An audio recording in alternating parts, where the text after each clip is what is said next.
What's up, YouTube? This is your boy JD. Thank you for viewing Coast to Coast Gamers. Here, about to play the final week of the NFL season. Week 17, baby. And guess who we about to play? That's right, the Dallas Cowboys. That's right. As you can see in the NFC East standings, we are on top because Dallas lost in Week 16 against the Philadelphia Eagles. The Eagles pulled it off and beat them by a field goal. Thank you, Philly. Appreciate the help. So right now it's up to us to win this game against the Cowboys on Week 17. Let's go to the NFC standings. Right now we got the 49ers. They got the conference on lock. They won the conference. They won first seed. They got the first seed on lock. So they're not worried about anybody. So right now, we're not only fighting to win our division, but also get that second seed. So that way we have a week bye. And we have home field advantage in the NFC semifinals. So right now, the Bears, they play the Vikings. That's their last game. And the Vikings also is a must-win for the Vikings to get into that 6th seed. Because if we beat the Cowboys, the Vikings will get in that 6th seed. That's if the Vikings beat the Bears. And the Lions, they play against the Green Bay Packers. Well, Green Bay is not playing too well this year. And plus, they're not playing in Lambeau Field. They're playing right in the Ford Stadium. So hopefully the Packers will be able to pull it off and beat the Lions, and the Vikings pull it off and beat the Bears, while we do our thing and beat the Cowboys. Dang it. Anyways, let's go ahead and get to Week 17. The Redskins versus the Dallas Cowboys. Let's do this, man. Can Zeke deke again? It's the coach. This is the 2019 season on EA Sports. Coming up, Ezekiel Elliott, fresh off 100 yards a week ago, as it'll be the Washington Redskins taking on the Dallas Cowboys. So with that, let's head over to the heart of Texas. We are sandwiched between Fort Worth and Dallas, Texas, and Arlington at the luxurious AT&T Stadium. Today, the curtain falls on the regular season, and we've got a good one in store between the Washington Redskins and the Dallas Cowboys. You ready? Here goes the hot. Blue 20. Check. 52. Take 2. All right. Shoot. Watch the shoot. Off play action. Keenum. Josh Doxson's got it complete.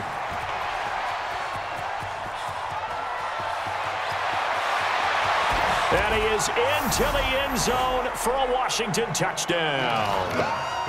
Josh Doxson, his 5th touchdown now on the year. And the Redskins have taken a first-quarter lead. Wow, first play of the game, CD, 75 yards. These people, they haven't even filed in yet from the tailgate lots. Everyone talks about starting out fast. Everyone talks about getting explosive-type plays. That was absolutely a thunderbolt. And on the defensive side, you spent all week scheming, all week preparing, and it seems like it goes right out the window. Extra point good by Hopkins. And it's now a 7-0 game. One of the shortest drives you'll ever see. One play, 75 yards, 6 points. The kickoff team on the field now as they will send this one away. This fielded a few yards into the end zone. And no run back here. This will be a touchback, and it comes out to the 25-yard line. So Prescott and the Cowboys now with a 1st and 10 at their own 25-yard line. Prescott to throw it. And the Redskins do get to him. He goes down for a sack. Ryan Kerrigan has now recorded 10 sacks on the season. That's called setting the tone right away. It certainly is, and it lets you know just how important communication is amongst the offensive line. They talk about it all the time, knowing each other's moves. You've got to be coordinated and in sync. Otherwise, your quarterback gets hit. After the sack on first down, Prescott, 8 yards on the completion, but now they face third down. Now, Charles, what's the mindset here offensively? You gave up the touchdown pretty quickly. Would it have changed if you had gotten a stop and it would be 0-0 right now, or no? I wouldn't think so. I think in most cases, just on a touchdown, you know, I mean, we're just getting started here. It should be a long way to go. You think to yourself, stick with the game plan, all the things you worked on in practice. But you have some teams that when they get down, their natural tendency is to aggressively strike back.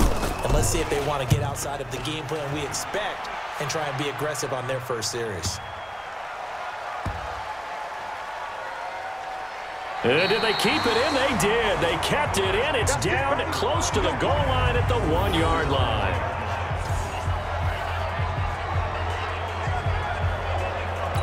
A look at Washington as they come onto the field. They scored a touchdown the last time they had the football, but things going to be a little bit more difficult this time. No, certainly, because where they're starting, the goal isn't even thinking about a touchdown at this point. They're thinking about field position. A couple of first downs in order to give some room for their punter and maybe flip the field position for their defense. And that won't buy them much room. Just a 1-yard gain to the 5. A 1-yard gain there following the 3-yard pickup on first down. Well, they didn't get a whole lot out of that one, but I think you got to continue to try and run and try and keep the defense honest. You mean or also just sit back, dare you to throw it on every down? Yeah, you get your quarterback hit a lot that way, too. Complete. Richardson has it. And he will have the first down here as he's up to the 15. They get 9 there, and in the process escaping their end zone, picking up a first down. But give the defensive guys a little bit of credit. They didn't let the deep ball beat them on that play, did they? No, the drag, that could be your safety valve. We saw it right there. Yeah, and they picked up a first down for him, too. And not much there at all. He's up only to about the 16-yard line. Tyrone Crawford in on the tackle.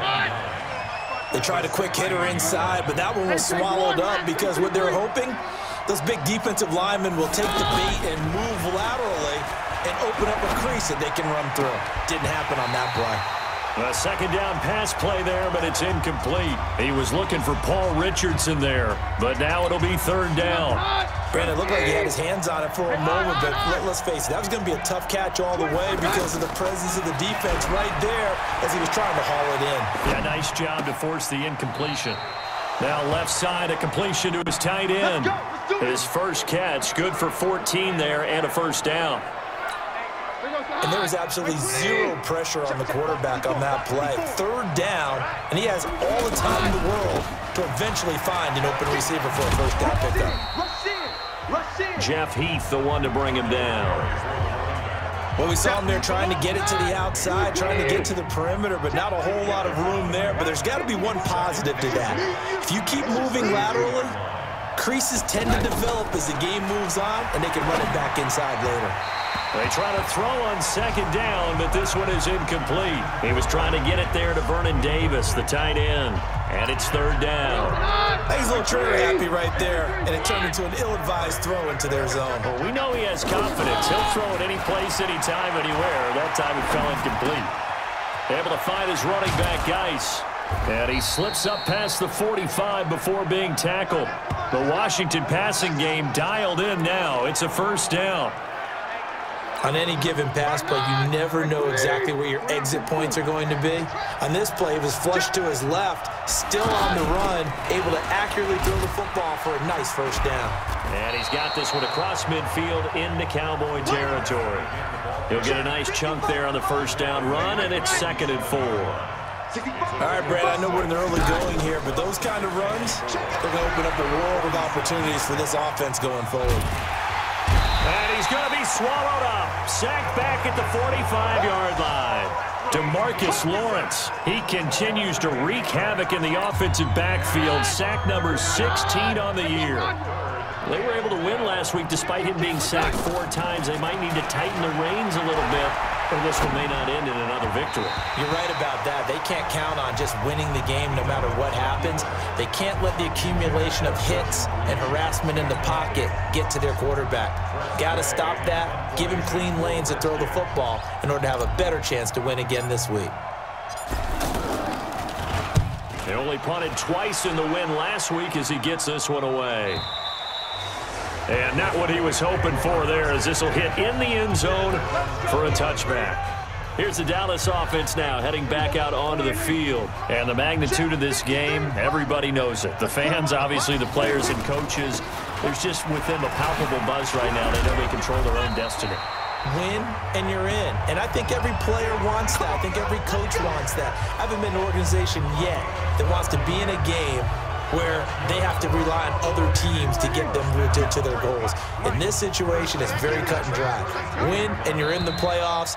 That's their mission, that's their challenge, and you know they've chosen to accept it. And what they told us is forcing incompletion. And he's got it. And he'll take it into the end zone for a Cowboy touchdown. Jermaine Gresham, his 4th touchdown on the year. A certain call had been made. Now they have to flip back and start over. Now it's Keenum, buying time to his left, and he takes it in. Touchdown, Washington. Paul Richardson, his 5th touchdown now on the year. And the Redskins are going to retake pay dirt a lot this year, but not that time. Yeah, I'm tracking right there with you. You're exactly right. He's found the end zone plenty of time. And that is caught. It's Witten for the Cowboy touchdown. Jason Witten. His 3rd touchdown now on the year. And the Cowboys have once again taken the lead. And now Jason Garrett electing for his guys to try for 2. Throwing, Prescott. And he will find the end zone here. And the lead moves up to zone. You're just looking for that open spot, that dead area. So you may curl it a little bit wider just to get to that place. And usually a tight window. He fired a bullet in there for the completion.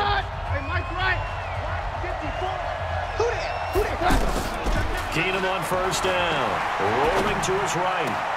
And he's going to be out of bounds, but not before he takes it inside the 40. 15 more there, and they're on a roll. It's another 1st down. Tell you what, he's been able to put the ball in some tight spots all game long. That throw, no different. Yeah, a lot of people would call it a gutsy type of a throw. I think he looks at it as, I can do it, so it's not that big of a deal to me, and I'm going to keep firing. Now a throw downfield is taken in by his running back. And inside the 20 before he's brought down. Another strong gain on the last 2 plays. They've moved it a combined 33 yards. Sometimes it's designed, and sometimes you just have to know when to leave the pocket and move and make something happen. And on that play, he was able to get on the run and was still accurate throwing the football. 10 yards on the pickup there, and it'll be 2nd down. Now, that was an excellent run. And when you see that happen, that's when you're seeing guys doing their job, and then some people doing a little bit more. Offensive linemen and tight ends, they're expected to block. But the wide receivers, all they want to do is catch passes. So when they block on a big-time running play and create extra space, you've got to hit the jackpot there. Here's Keenum. And the return will stop them well inside their own 20 at the 15-yard line. As much football as we watch, we've seen this work many times. In the red zone, 1st down, take a shot at the end zone, and points result. In this case, though, give credit to the defense. They outguessed them, were prepared, and intercepted the pass. Here's a quick hitch route, and the throw complete. All that practice time came to fruition on that play. All those timing routes that they work on through training camp, OTAs, minicamp, and just regular season, they got it done on that one. An outcut. And the Redskins do get to him. He goes down for a sack. Ryan Kerrigan in there to drop him for his 11th sack of the year. Now, we talk about players blitzing all the time. I often laugh and sometimes call it just straight-ahead pursuit. What a running start right back to the back. And the most curious way there to burn some clock. That was wild. And at the end of all that, it winds up a safety. All right, Charles, help me out here. 4th quarter, you've got the lead, and you run backwards into the end zone. You're just trying to do too much. I almost don't have words for it. But, you know, every coach that we talk to talks about running backs or people running the football, running north-south, getting upfield. He went way in the opposite direction, and that's going to cost his team. Yeah, it cost him big time. Still leading, but it costs him. Let's go. And here come the Redskins now. And there are parts of their last drive they'd like to emulate. And, of course, they'd like to forget the ending, the interception. But they did put together, Charles, a nice sustained drive to get him down the field. Yeah, and unfortunately for them, the only thing that matters is part 2, right? Because once they threw the interception and finished off the drive, that does them no good to go back and say, well, you know, we had a good one going. Finish things off. That's the only way you can get it done. We talk about mobility on quarterbacks all the time. Here's where it really pays off. Able to move, evade, and is accurate throwing on the run and picking up a first down. To throw is Keenum. Going for the deep ball. And that's caught inside the 30. And he'll go down, but not before getting this inside the 30. A very nice pickup of 33 yards. That could very well be a defining play in this game. A touchdown, that gives them the lead, and they took a major step towards getting there with that big play right there. Now a quick throw as that's complete on the hitch route. And he'll be tackled at the 23 after a gain of 3. The completion good for 3, and it's second down. When you see zone defense and you know you've got a drag route on as your primary call, you've got to be really careful as a passer about how far you let your guy go because he might wander into some tough coverage. Forced out to his left. This will be caught inside the 10. And all the way down inside the 5 to the 4. Well, this is how you shake the thoughts of that interception on the last drive. You come out and start this one 4 for 4. And watching him throw it around with that type of confidence reminds me of a guy I played with way back when who told me, I don't care if I throw 10 interceptions in a row. I'm going to stay confident, keep flinging it. I just figured there's something wrong with the football. Fourth quarter, down to the final 2 minutes, and we've got a one-score game. So it's Redskin football here as we welcome you back. And they're knocking on the door. Second and goal now in a one-score game. Back to throw. And he can't corral it. That would have wrapped it up if he'd been able to hold on. Instead, it brings up third down. Third and long coming up defensively. You pressure the quarterback or drape all over the passing lane? Yes, that's exactly what you do. It's both because they're not mutually exclusive. They may have been at one time in football, but not anymore. You want to have that pressure. If you have a big-time pass rusher, send him after the quarterback, and then make sure you blanket the field. Likely the play of the game here, trailing in the final quarter and going for it on 4th and goal. It drives some people crazy to see those short throws underneath, but you got to find a way to gash the defense downfield. Flush, and that is caught by the tight end Reed. Touchdown, Washington. Jordan Reed, his 3rd touchdown now on the year. And the Redskins have taken the lead here in the 4th quarter. Wow, I know it's a never-say-never situation, but to me, that looks like that's the one that's going to finish them off. A score that puts them in front here late, but not. You got to rally your kick team, don't you, and say the last thing we need is a big return. And what happens is guys get overeager, get out of their lane because they're so excited they want to make the last tackle. You mess up, could come back at you a long way. The kickoff unit is out on the field, and they will send this one away. This fielded a few yards into the end zone. And no run back here. This will be a touchback, and it comes out to the 25-yard line. So Dak and the Cowboys down 22-21, a minute 24 to go. A possible crippling loss to their playoff status in the balance, barring a late score. The drive starts with a completion, left side. No gain there on the completion, 2nd and 10. Counting down toward a minute to go in this football game. And that is incomplete. He couldn't hold on through the contact. Brings up 2nd down. Big play coming up. Here's 3rd and 10. I would expect to see some pressure here.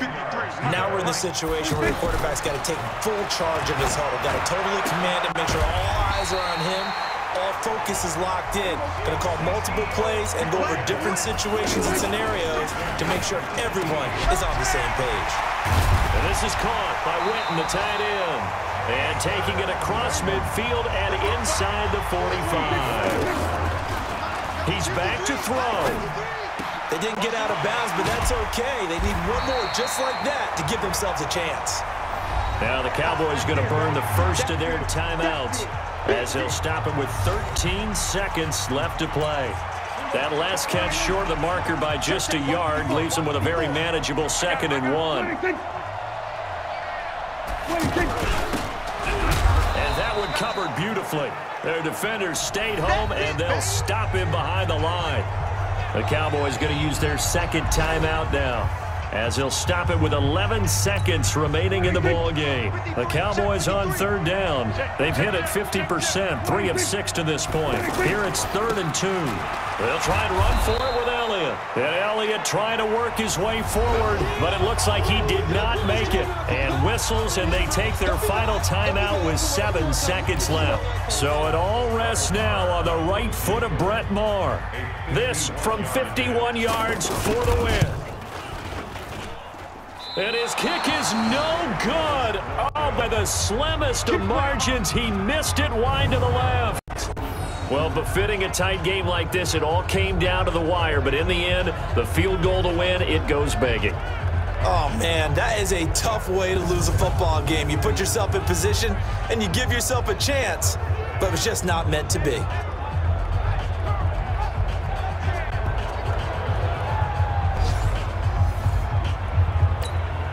Good starting field position for them here as they come up 1st and 10. They will take the knee here, and they will finish this regular season with a victory. So hail to the Redskins as they get the victory here. And they were spurred on by a... That's what I'm talking about. You saw that? Woo! I was on pins and needles throughout the whole game, especially this 4th quarter. Oh, man. As you can tell, I'm out of breath. I'm celebrating when old boy missed that field goal. Boy, I'm happy as hell. You guys take care, and I'll put up the playoffs, because we're division winners, baby, and we're going to the playoffs. I'll put the playoffs up, what's the day, Wednesday. I'll put it up Saturday to give myself a little break. So you guys take care. Have a blessed day. Peace. Nonetheless. Meanwhile, for the Cowboys.